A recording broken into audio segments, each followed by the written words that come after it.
if you're in the market for a laptop and you're looking for something thin and light, but you don't necessarily want to spend £1,000, then stay tuned because I may have the laptop that's ideal for you. I'm going to be doing an overview of the Asus Vivobook S14.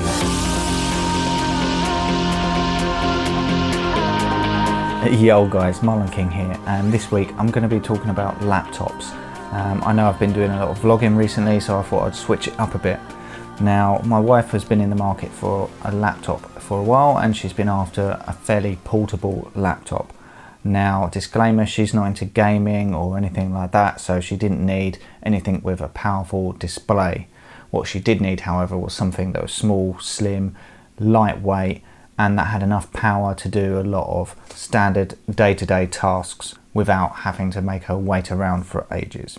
So when it comes to smaller laptops, as you well know, usually you have to pick between something that's small but not necessarily as powerful, or something that's powerful but a little bit chunky, and when you want both, you normally have to pay a premium.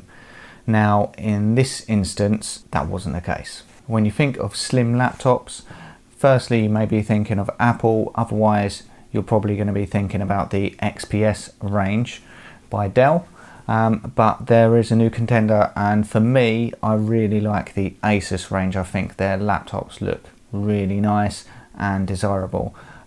So it just so happens that my wife ended up picking the Asus Vivobook S14. Now, this is a really good laptop, and I'm going to run through some of the features why she decided to get that laptop. And of course, I did have something to do with it. I did persuade her a little bit. Right guys, here's the laptop, and as you can see, it's quite small. It's very thin, and let's go through some of the features. So one of the main features of this laptop is it's 18.8mm thick, and it weighs in at 1.4 kilograms, which is very light for a laptop. The other thing is it's a 14-inch screen, but they are claiming it's in a 13-inch chassis, and they're saying that because they're using their nano edge technology, which makes the bezel around the screen so small that it almost looks like it's a 13-inch laptop. Now, the other thing with this laptop is that it has a nice backlit display keyboard, and it uses the Windows Precision drivers for the touchpad, so it can support the touch gestures. So the Vivobook range starts with their entry level at £400, and that comes with an i3 processor. However, the one my wife decided to get was the upper model, which was around £800, and that comes with the 8th generation Intel i5 processor. Now, this laptop also comes with 8GB of DDR4 RAM. One of the main reasons this laptop was slightly more expensive is because it came with the 512 SSD storage. I think the entry level one came with 128GB.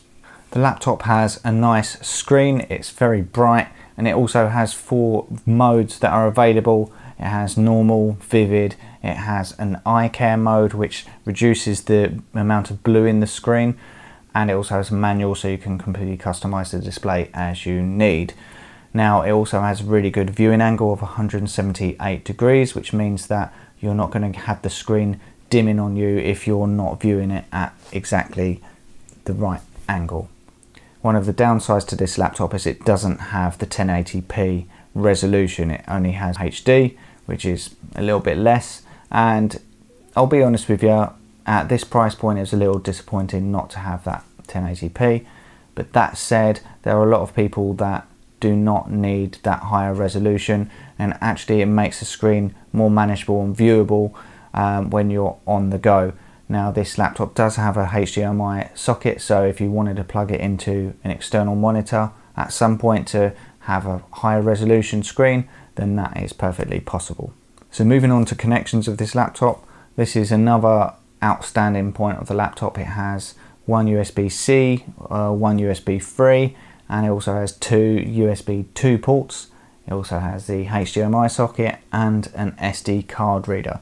So this means that you can use this laptop when you're out and about. You don't need to carry lots of dongles or adapters with you. You can pretty much plug everything in as you would expect. And this is one advantage that this laptop has that, let's say, a lot of the newer Apple MacBooks do not have. They seem to be cutting back on the number of connections on the laptops, and it really doesn't make sense why you'd need to carry all of these extra adapters for no reason.